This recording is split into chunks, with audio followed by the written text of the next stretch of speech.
We're just looking at things while we're here. That's them. She's on the launch, connected to her leash. Stay in the grass. There's a ditch down there he wants to go into. I'm not letting him. So this is the flight school prospectus. They're not Part 141 yet, which means that they can't take student loans or grants. That's total cost.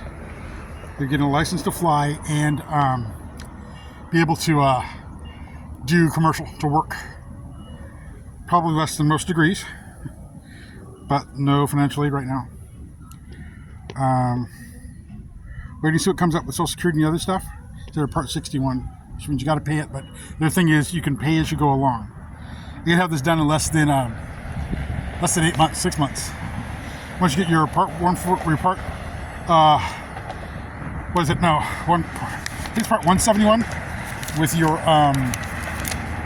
CFI 2. So what happens is most people get their Certified Flight Instructor 1 and they start teaching basics in their school to other students because it cuts their cost in half to learn. Then they go Certified Flight Instructor 2, then they can teach the entire courses. They hang around at that school for a while until the next classes come up. Or, until somebody else is, rated enough pretty much to take their place. Then they go on to where they're going to fly to. A lot of tourism and stuff like that. Like it'd be awesome to run a fire and tourism program around Sacramento. That'd be a really good one now. We're big enough that you could use a script like this and like that Jet Ranger back there, fly from Auburn to Alameda doing tours. I think that would be almost, if you go in a straight line to Auburn, go a little curve, go back around either way through those hills or these hills, and go back down to Alameda. Should be about one trip. 160 miles each way, little dwell time, and that would be a tour. Or you could just do like the the Grass Valley Auburn tour, or just the get her out, pull her out. Oh. She's trying to drink this water. She's really bad. We got to get her back to water pretty soon. Out! Now, pull her up. Come out. Come out. Because I barked at her. She's laying down. Come in. Come on. Coming up. Let me see that. Let me see that. Coming up. Coming up. Coming up. Good girl. Here you go. When you tell her out, she immediately goes to submission. She downs to see what you're telling her or what you should be doing. And that was my firmest bark because that's drain water off of an airstrip. Aviation fuel, aviation oil, all the other stuff. It's a special kind of ditch around every airport to contain all the fluids. You don't want to drink in that crap. Okay. Let's go. You know what? You guys got anything you want to say? Joseph, got a story you want to tell? She climbed up on the bed on her own this morning and just laid down at his feet for a while. They did good stuff. Joseph, come over here and talk to the camera. What does he want to say? I was trying to make rocks on that to bounce on the water. Those aren't rocks, that's dirt. I was smashing. No, listen. Dirt doesn't bounce unless it's really, really, really hard. Rocks do because they're really hard on the outside. And then you got to learn to skip them. And I think I taught you a little bit. I'll teach you some more. Oh, yeah. You told me you have to. Yeah. Wait, no, I got it. So, I first applied for Social Security probably 20-something years ago. And I've done it probably every 5 to 10 years since. I had a counselor who was part of something else who was like, hey, she wasn't my psychologist, but she had a psychology rating. And she's like, hey, you got some issues you need to deal with. You need to go on, Social Security or whatever and get some help and figure out how to do them. Like one of the things is that she used to try to make me laugh all the time. And it's a symptom of certain neurological things and flat out abuses where you lose your sense of humor. You're just always just deadpan, just straight serious. And that's what I had become for decades. She saw it, she tested me for it a lot. And she's like, hey, you're going to have to see a doctor about it. You should get help. And I said, okay, fine. Let's help me get, the stuff. And she said, no, what you have to do is You have to basically apply for jobs, work jobs, and form a paper trail showing the failure so that you can prove that you need it. Kind of took that seriously, kind of didn't. In the last 4 years, I've taken it more seriously than ever, and we're finally here. Social Security actually called back last week, and we were supposed to have a meeting yesterday, but one of my counselors who's involved in this, she got sick, so we didn't do it yesterday. I think we're up for next Wednesday or something, and it's a beautiful thing. It's come together. That's how we got her. We have the doctor's letter. We're working on what's called our CGC. CGC is the standard for service dogs for public, and there's nothing and no place that can say no, basically. So all the things I've been doing for years, now we'll have the actual certificates, which is cool. And what else? Had a really good time. Again, my little sister, younger sister, she ain't little no more. She had her own herd. Used to live a few blocks from here when she was just becoming a teenager. Spent a couple of summers here, I think, or at least one. And, this was a really peaceful neighborhood. And we're back here in this one, and I really enjoy it. It's one of those places where it's weird because everybody's not rich here, but everybody's neighborly. It's one of those places where you can wave at your neighbors, or neighbors can wave at you, and it's pretty decent. On a good note, one of the neighbors, a guy who he's broken. He's been through some stuff. Here on the airstrip, he was walking in, and I always say hi to him, always talk to him. Not going to talk a lot about our alms giving, but he's part of our tithing in the community. So I treat him like a human being because that's what I didn't get when I was at my lowest.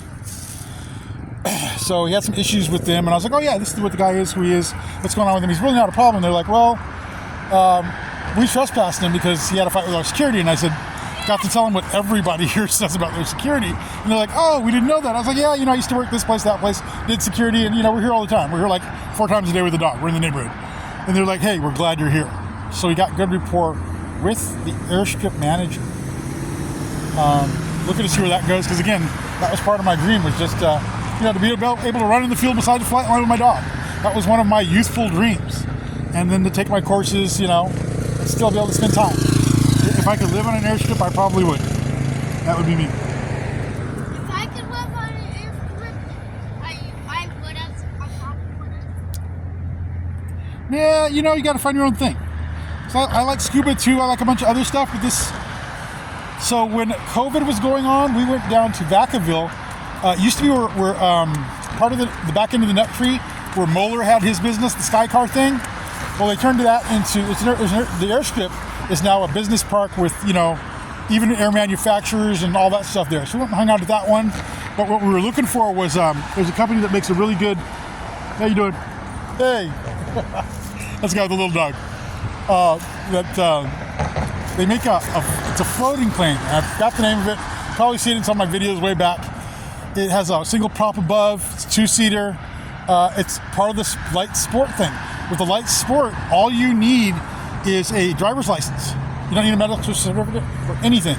These things land on water and they land on airstrips. We went down to the manufacturer, kind of hung out around there. Wasn't a lot of people there.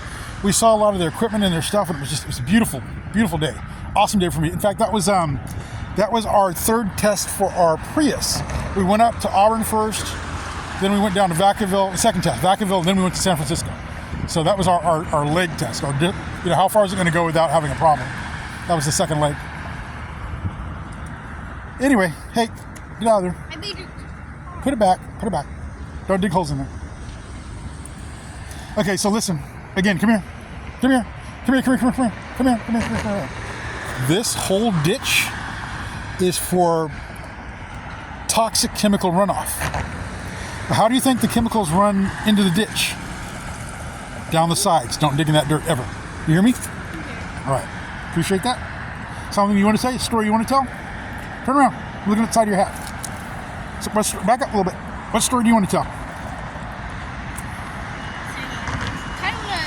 Look at the camera. This time when I was playing with my friend, Skyward Tokyo, we were doing a race, and I was moving so fast, but towards the fence until my foot got stuck under it. We're both pushing to get my foot out, and I didn't even know I was strong enough to push this thing. That's what I thought. What did you do? Look at the camera, man, when you talk. Like I tell you got to look at me when you're talking to me. You have to look at the camera. They need to see your eyes. Look at the camera. There was a time I was just running with my friend during a race and some moved so fast that when I was right at the kids and slid or something. My next step and just got under the fence. And I actually was strong enough that I didn't need my friend's help and find out I can push on just take it straight out. Okay. So, while he was talking, it brought to mind another subject. We're not cutting our hair right now. I've had dreadlocks twice, and to me, it was a commitment. It was literally a covenant with God. I don't know if you know about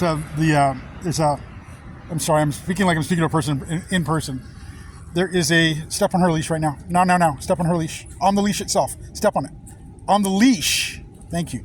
This lady's got her electric bike. She's coming by us right now pretty fast. We're good. Have a good day. It's a dude. Sorry.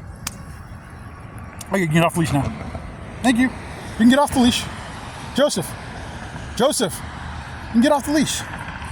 So the Nazarite was there's a famous story in the Bible about a young man who was dedicated to God from birth, and that was part of the process.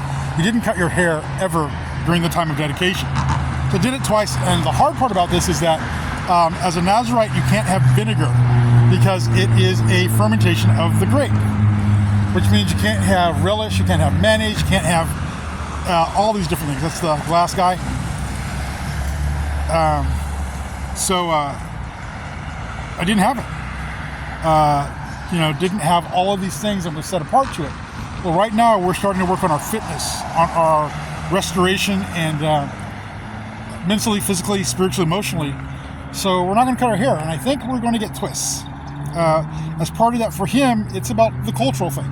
He'll learn about the history of dreadlocks. He'll learn about the history of, black hair and black roots, that kind of a thing, so that he has it as a foundation.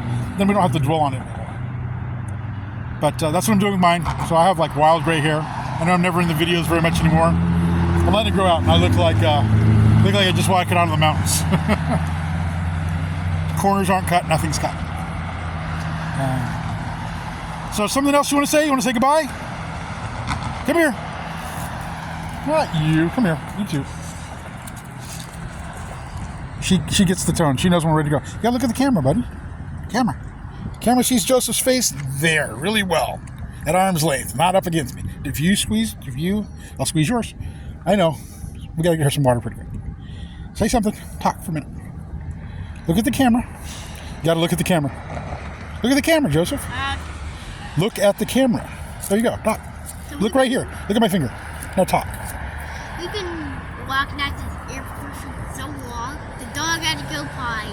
It was out of water. Way more than food. And I was like, please. Well, everybody's gonna be hungry when we get back, right? Not me. Not you? Really? Oh yeah, we had some cousins. A bunch of cousins came by yesterday. About 4 of them. We're actually feeling way different. One of them, cousin Zena, she actually does catering and other stuff. Cooks for different events, sells plates, that kind of a thing. And she grubbed. She got most of the stuffing. I have an issue with stuffing, especially when it's older. I got chicken and ham, and he got macaroni and cheese. Did you eat macaroni and cheese? Look at the camera. Look at the camera. Yeah? I did. Do you love macaroni and cheese? In fact, that's what we should do. We should go back and make some macaroni and cheese. My hands were different. Your hands are dirty, and your hands are dirty with that mud. So we need to go wash up. There's wine So say- on them. Some Oh. small wines. Remember the hand. Look at me. Hold your hand up. Look at your hand. You look at one and show me the other one. Look at one and show me the other one. Turn one to you and show one to me. So the lines on your hands are always there. Right now they have dirt in them, so you can really see them. Yeah, but if you're as dark as I am, look at me. You think my skin is all pale on the bottoms? It's not. I have pigment in my lines. So my lines are always darker. You have some too, but not as much. All right, say bye-bye. Hey, say bye-bye. All right. Bye-bye, y'all.